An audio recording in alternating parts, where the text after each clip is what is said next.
Assalamualaikum warahmatullahi wabarakatuh. Welcome back to my channel Global Studio. Bagi mereka yang baru menjumpai channel ini, saya mengucapkan selamat datang, welcome, selamat bergabung di channel ini. Semoga Anda mendapat informasi daripada channel ini, dan saya mendoakan semoga Anda senantiasa dalam keadaan yang sehat walafiat di samping insan yang tersayang. Saya tertarik dengan satu video yang diupload di channel Bagi-Bagi. Video ini diupload pada tanggal 10 Desember 2019, dan pada saya video ini mempunyai message yang sangat jelas, yaitu menceritakan tentang kekuatan senjata yang dimiliki oleh TNI ataupun Tentara Nasional Indonesia. Dalam video ini menceritakan tentang senjata buatan Indonesia yang mengancam dunia. Sejauh manakah senjata ini mengancam dunia? Kita lihat video ini, kita simak video ini, sama ada dia betul-betul mengancam dunia ataupun sebaliknya. Ayo kita simak video ini guys. Dan informasi yang ada dalam video ini sangat padat. Oke. Sebelum kita mulai, dukung kami. Kami bukan apa-apa tanpa kalian. Tujuan kami hanya menghibur. Persatuan kalian membuat kami terus berkarya. Untuk itu silahkan subscribe dan tekan tombol lonceng, serta bagikan channel ini ke sahabat kalian. Terima kasih. Halo sahabat Bagi-Bagi, apa kabarnya? Semoga dalam keadaan sehat ya. Kali ini Bagi-Bagi akan membahas 5 senjata Indonesia yang menggetarkan dunia. Salah satunya kalahkan AK-47 dan menembus rompi anti peluru tentara Amerika. Sebelum kita masuk nomor 1, kita ingetin lagi nih, jangan lupa like dan subscribe dan bagi-bagi ke sahabat kalian ya. Langsung aja, nomor 1, tank medium Harimau. Sahabat Bagi-Bagi, tank ini adalah produk terbaru tank dari PT Pindad.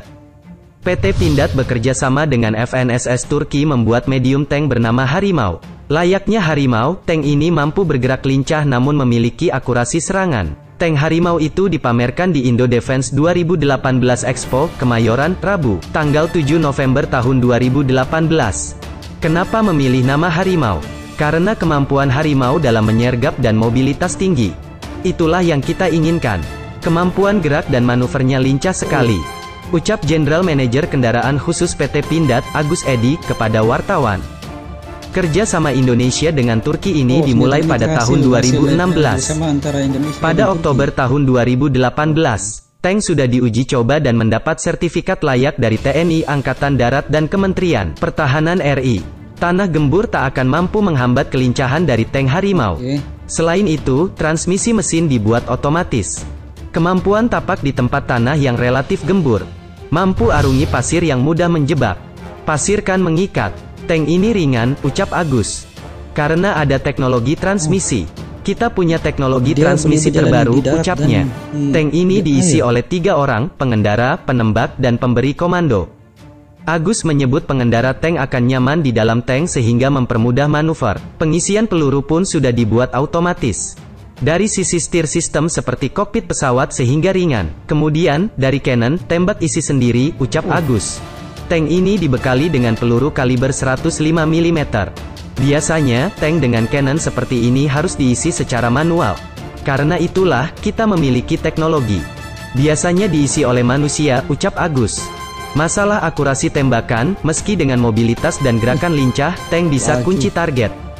Sasaran pun akan semakin mudah terkena tembakan. Ini menggunakan teknologi terakhir, kemampuan baca lapangan untuk sasaran tembak. Bagian pengolahan data terhadap target tembak, kata Agus. Menurut Agus, tank Harimau disambut baik oleh TNI AD. Diperkirakan TNI AD akan memesan ratusan tank tersebut. TNI sangat butuhkan ini. Diperkirakan akan memesan sekitar 400, ucap Agus. Target kita per tahun produksi 50 unit, kata Agus. Sebelumnya, Menteri Pertahanan RI Ria Mizar Triakudu memperkenalkan produk terbaru PT Pindad, medium tank kepada peserta Indo Defense Expo.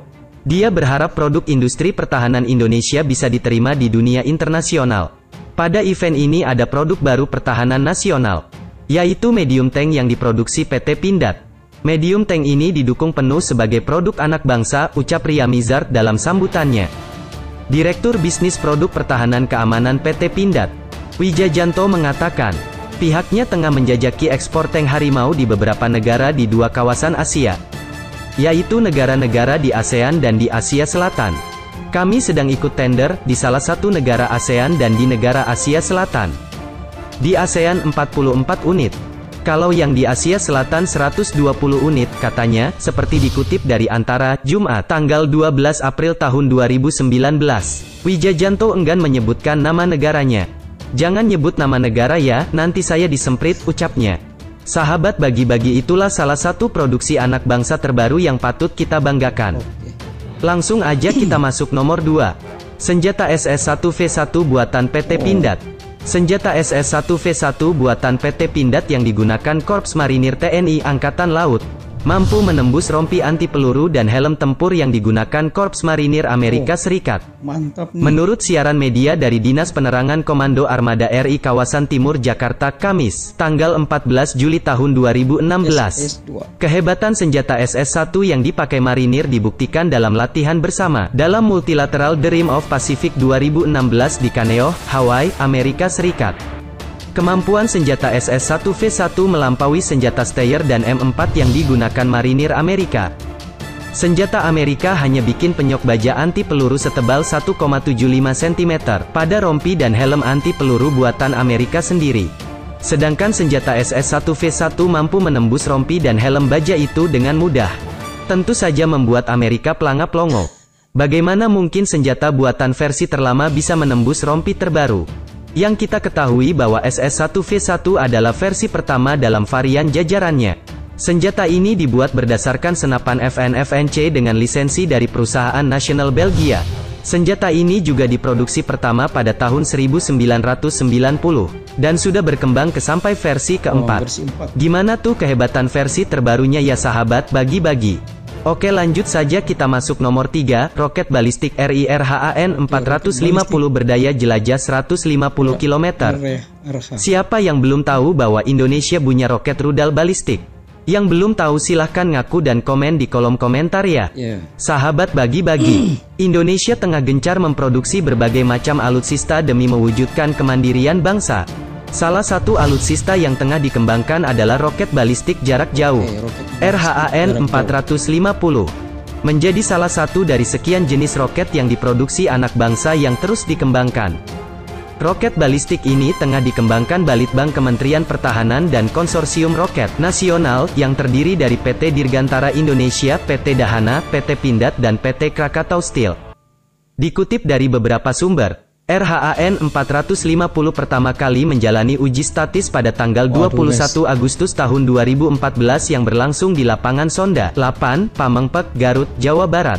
Saat masa pengujian awal, RHAN-450 ini bernama RX-450. Roket ini akhirnya pertama kali diluncurkan dalam masa uji coba pertama pada Mei tahun 2015, dengan jarak jelajah saat itu mencapai 100 km, dan sukses. Namun seiring pengembangannya, Konsorsium Roket Nasional menggandeng 8 dalam meningkatkan kemampuan RX-450. Terakhir, roket ini kembali diuji coba pada Desember tahun 2016. Dalam uji coba itu, jarak jelajah roket ini meningkat menjadi 150 km. Uji coba saat itu RX-450 sudah berubah nama menjadi RHAN-450. Dengan perubahan nama ini, berarti roket balistik ini sudah siap memasuki tahap produksi. Dengan demikian, RHAN-450 akan melengkapi produksi roket Indonesia lainnya, seperti RHAN-122 yang memiliki jarak jelajah 40-50 km. Selain berperan sebagai roket balistik untuk kepentingan militer, basis RHAN-450 juga direncanakan sebagai bagian dari roket bertingkat yang akan digunakan sebagai roket pengorbit satelit. RHAN-450 dapat membawa payload seberat 50 kg sampai 100 kg. Bisa diartikan payload sebagai hulu ledak bila roket ini difungsikan alutsista artileri medan. RHAN-450 adalah tipe roket balistik dengan panjang total 6.110 mm. Panjang motor 4459 mm. Berat total 1500 kg. Berat muatan 100 kg, gaya dorong 12.895 kg, dan menggunakan bahan bakar propelan komposit. Dengan makin berkembangnya rudal-rudal balistik anak bangsa, diharapkan Indonesia semakin brutal lagi dari sisi militer. Di mana kita tahu sahabat bagi-bagi, beberapa negara sudah banyak membuat satuan tempur rudal. Seperti China, Amerika dan Rusia. Bila nantinya rudal-rudal ini berkembang, sangat tidak dipungkiri Indonesia bisa memiliki kesatuan baru yaitu Angkatan Rudal Indonesia. Gimana kita dukung terus ya perkembangan militer Indonesia ya. Semoga kedepannya rudal-rudal kita bisa melintasi benua, dan dijadikan salah satu tolak ukur militer dunia. Oke, tanpa basa-basi langsung aja kita masuk nomor 4. P100L, bom Sukhoi made in PT Dahana. Sahabat bagi-bagi, siapa yang gak tahu jet tempur Sukhoi? Ya, jet tempur buatan Rusia ini menjadi salah satu andalan penjaga udara Indonesia. Tapi tahukah Anda bahwa Indonesia sekarang memproduksi sendiri rudal pesawat Sukhoi tersebut? Tak tanggung-tanggung rudal ini dibuat hanya oleh perusahaan selain Pindad. Seperti yang kita ketahui, Malaysia pun sudah mulai gerah dengan pesawat Sukhoi-nya dan akan beralih ke tipe lain. Berbeda dong dengan Indonesia yang mulai memproduksi suku cadang rudal Sukhoi-nya sendiri. PT Dahana Persero, sebagai salah satu BUMN industri strategis sudah lama dikenal sebagai produsen bahan peledak. BUMN yang berkantor pusat di Subang, Jawa Barat ini memproduksi bahan peledak untuk kebutuhan pertambangan migas, pertambangan umum, hingga bahan peledak untuk kebutuhan pertahanan dan keamanan. Dalam pameran Indo Defense di G-Expo Kemayoran, Dahana turut memamerkan salah satu produk unggulannya, yaitu bom P100 Leaf untuk pesawat Sukhoi. Bom P100 Leaf ini dibuat khusus untuk kebutuhan militer Indonesia. Bom P100 Leaf atau biasa disingkat P100L. Kita support buat Sukhoi, buat TNI Angkatan Udara, buat militer. Jelas Public Relation Dahana. Justinus Sudarminto kepada Detik Finance dalam pameran Indo Defense di G-Expo Kemayoran, Jakarta Utara, Kamis, tanggal 3 November tahun 2016. Saat ini, produksi bom Sukhoi buatan Dahana masih khusus diproduksi untuk memenuhi kebutuhan di dalam negeri. Beberapa negara telah menunjukkan ketertarikannya untuk membeli bom ini. Namun Dahana masih fokus untuk mencukupi kebutuhan pertahanan di dalam negeri. Ada negara lain minat, tapi kita keep buat sendiri. Seperti Australia dan Timor Leste itu minat, ujar Justinus. Bom Sukhoi ini digunakan untuk kebutuhan perang dengan cara menjatuhkannya ke sasaran musuh. Daya ledak bom P100 Leaf bisa menghancurkan bangunan dengan radius setara satu lapangan bola. Radius ledakan satu stadion bisa hancur semuanya mulai dari rumah dan bangunan lainnya. Kata Justinus. Oh iya, sekedar info, sekarang sudah ada rudal P250 yang lebih beringas dari rudal P100 loh. Gimana sahabat bagi-bagi dahsyatkan rudal buatan kita? Oke, kita masuk yang terakhir dan paling muktahir sahabat bagi-bagi, yaitu rudal petir generasi 3. Kini mampu melesat 350 km per jam dan dilengkapi sistem otomatis. Awalnya petir dirancang sebagai rudal jelajah dengan kecepatan subsonik untuk menghajar sasaran sejauh 60 km. Berita penampakan rudal asli buatan PT Sari Bahari ini pun sempat membetot perhatian publik. Selain menjadi bukti inovasi dan kemandirian industri pertahanan nasional, desain petir yang menyerupai jet tempur F-18 Hornet menjadi perhatian sendiri. Bahkan petir sudah mengadopsi mesin turbin. Meski tak lagi menjadi fokus perhatian, sosok petir tetap ditampilkan oleh PT Sari Bahari dalam ajang Indo Defense 2016.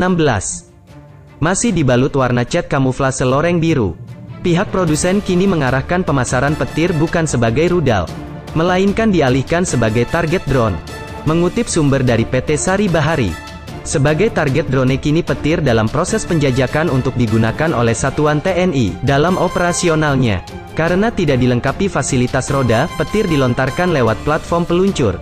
Sementara untuk mendaratkannya menggunakan jaring.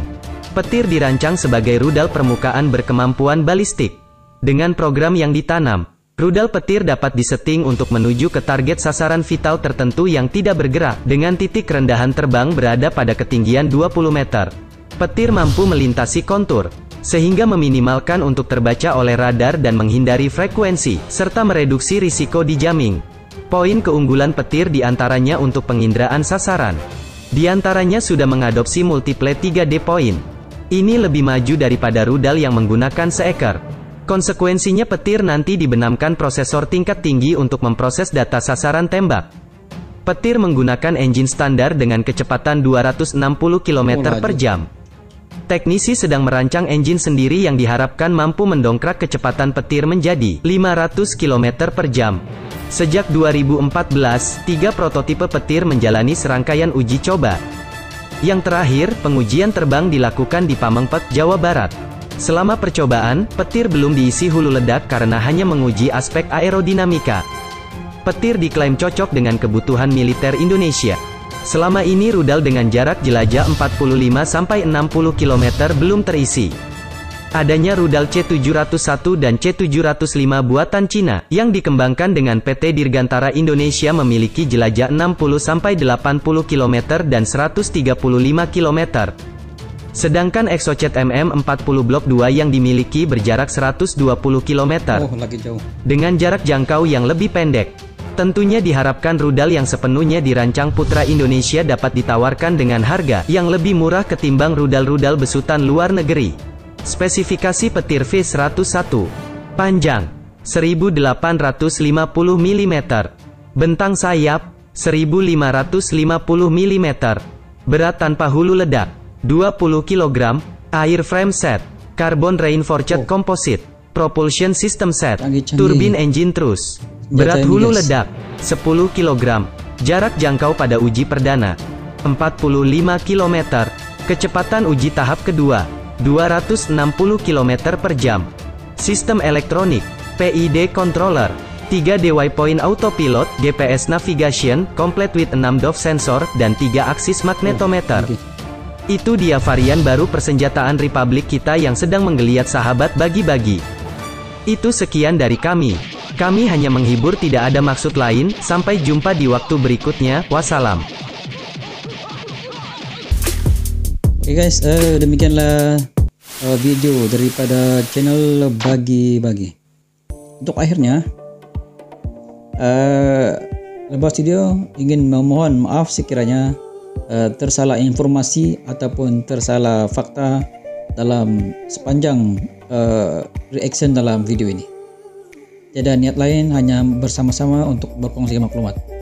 Sekian daripada Lebah Studio. Jangan lupa like, share, komen, dan terus menyokong dengan cara Anda menekan tombol lonceng dan juga subscribe guys. Kita berjumpa lagi di video yang akan datang. Assalamualaikum, bye bye.